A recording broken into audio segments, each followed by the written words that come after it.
annihilation, says the United States. Raqqa is the battleground and the victim.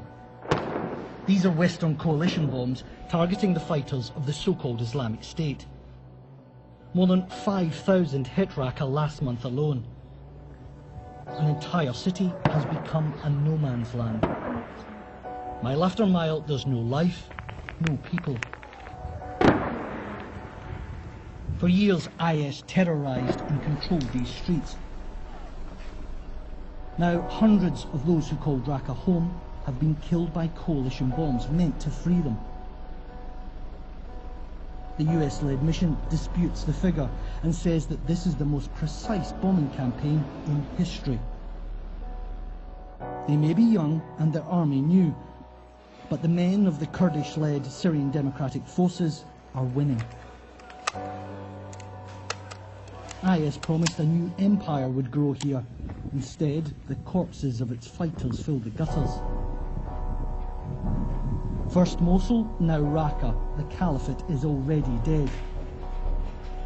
Nearby, another corpse rots, likely caused by a drone strike. The threat here is from snipers. Pause too long, or a misstep, and this female fighter would have lost her head. Instead, the shot hits the wall to the right. The danger lies around corners and in Raqqa's shadows. IS rarely come out and attack. They hide and wait. There are IS fighters hiding near a mosque. The Kurds throw everything they have at the gunmen. IS return fire. All of this to take just half a mile of road.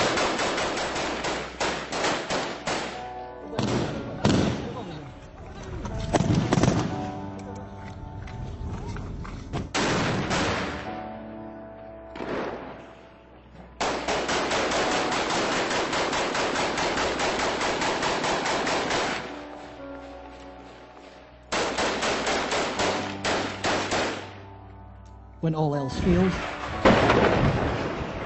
an airstrike on the IS position. It might have done the trick. We wait for the all clear. Yeah. The instructions are simple. Run that way and be quick. But as I get to the end of the street, it's clear. The sniper is still there. He fires at us, but misses. The shots ricochet off the wall by the camera. Oh, he's right there. The deeper into the city, the greater the danger. It's an improvised war. Here, Arab fighters have salvaged an IS armoured car. Like a prehistoric beast, it lumbers through a ruined landscape.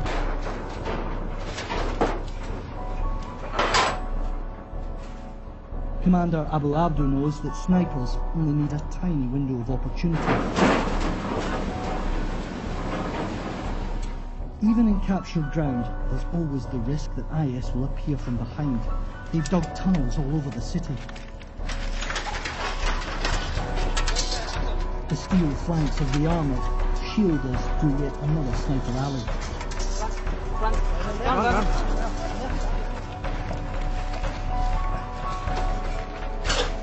There's a sniper just around that corner, just at the end of the street. You have to be very careful here.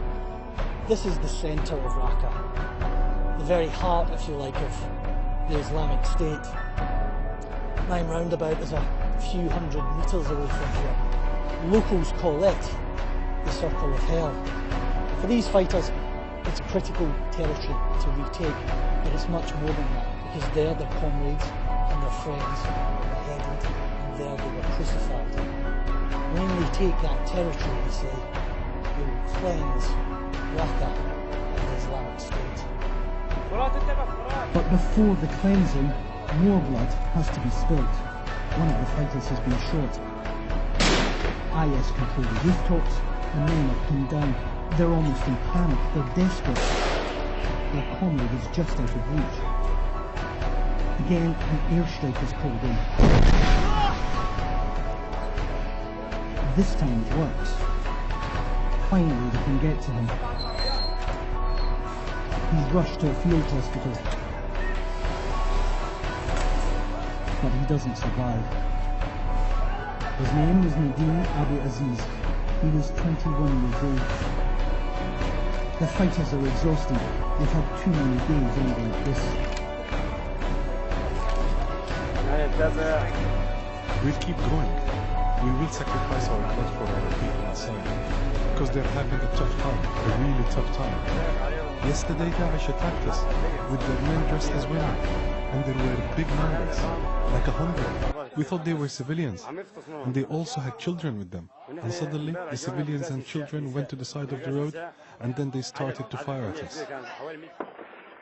In the 6 days we were inside Raqqa, we didn't see a single civilian. Thousands, though, are still trapped in IS areas. Raqqa, for them, is an ironclad death trap. They'd have to go through all of this to escape. It's not clear who is friend or foe. Raqqa was the Islamic State's Syrian capital. Now it's a city fit for no one. Human life. Probably 300 to 400,000 in the first week, civilian and military. Probably over 2 million by the time 3 weeks is up.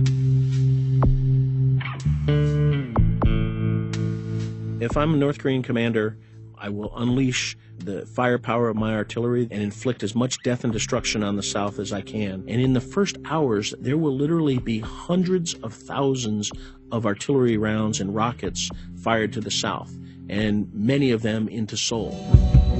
With their reserve forces of some 6 million, I think they're the fourth largest army in the world. The scenarios that could lead to war is when Kim Jong-un believes he is threatened. And this can be an external threat by a preemptive strike from the United States, by a miscalculation of alliance military moves where he thinks the regime is subject to extreme threat. Our task will be to use air power to hold those guys off as much as we can until we can get heavier stuff in there. The first thing you gotta do is to get all your stuff combat loaded on ships. Tanks, trucks, armor, artillery, infantry, all the stuff that goes with that. And that will take anywhere from 3 or 4 days for the U.S. Marine Corps guys coming in out of Japan to almost 3 weeks for the heavy tanks to come in all the way from Texas. The North Koreans have about 2 to 3 weeks of stocks, ammunition, food, fuel, etc., to fight a war. That's all they got. So their war plan has to include accomplishing all of the goals that they have within that short time frame, because after that, they're living off the land. As the war starts to go bad for them, most units will start to collapse. Once their army starts to collapse, it's going to be a very, very rapid de-escalation of conflict.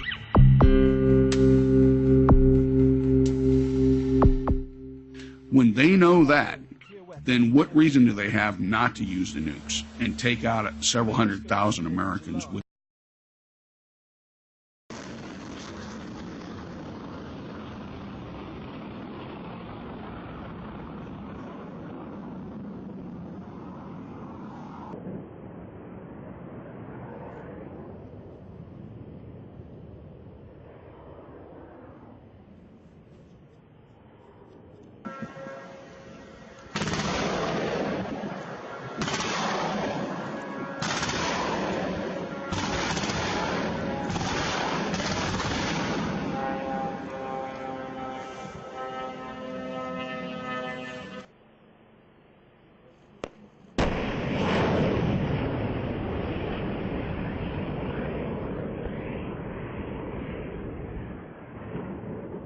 Of North Korea, its leaders calling President Trump's latest threats a declaration of war, but the White House quickly dismissing that claim.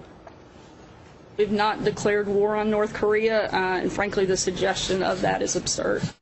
So what does the White House need to do next to tamp down these latest provocations? Here now to weigh in is Hudson Institute fellow and a member of the team that actually helped launch a bipartisan missile defense caucus in the House, Rebecca Heinrichs. Thank you so much for joining us, Rebecca.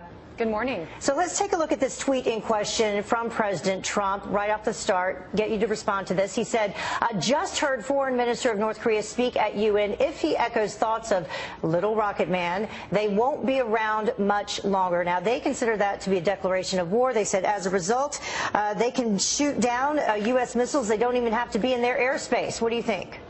Well, first of all, you know, the North Koreans make threats all the time. I mean, they've said that the Seth Rogen Intercept movie was an act of war. So, you know, forgot about that. They say things that are act of wars all the time. So, on the one hand, you know, you don't want to take it too seriously. On the other hand, we are talking about a nuclear state at this point. So, you know, and remember, North Korea just launched a missile that flew into Japanese airspace.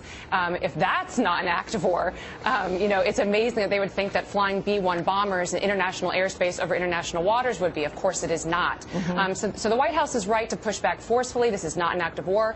They're allowed to fly these warplanes over international waters. If the North Koreans were so foolish as to try to shoot one of these down, which I don't know if they have the capabilities to even do that, because it's unclear what capabilities they do have. But if they were to try, it would be a serious miscalculation, because the United States would obviously respond very, very forcefully. What's scary about this whole thing, though, is that while we spend all this time talking trash between the president's Twitter and whatever North Korea is saying that day or that week, you know, their military is, I assume, gaining strength, and they're learning. They're figuring this out. I mean, I think the next thing they need to figure out is the reentry on the ballistic nuclear weapons, and then they can actually do something. Whereas, you know, I mean, we've gone through 8 years of being super passive with Kim Jong-un, letting him just kind of say whatever he wants, and Obama not saying anything really in return. And now these words continue with no action, and at some point they're going to figure this out. And that's what's scary. That's exactly right. What the North Koreans have done is they've increased the tempo of their ballistic missile tests, and even whenever they blow up on the launch pad, they learn from the failures. They apply what they learn to get the capability. I recently interviewed General Hyten, who's the commander of Strategic Command, 4-star general, and we talked about this a little bit, and he said the only thing that we haven't seen them do is actually, you know, do the full end-to-end test of the missile with the nuclear capability, and we've seen them do everything else. So we need to presume that they could have the capability if they wanted to do it. We have to take that part of it seriously. But again, the Trump administration, it is enforcing this pressure campaign against the North Koreans. The Chinese are now on board with a lot of what the United States is doing. So we are making progress. We have to stay the course, make sure that our allies, the South Koreans and the Japanese, know that we have their back, and continue to squeeze so that we can solve this problem diplomatically without using force.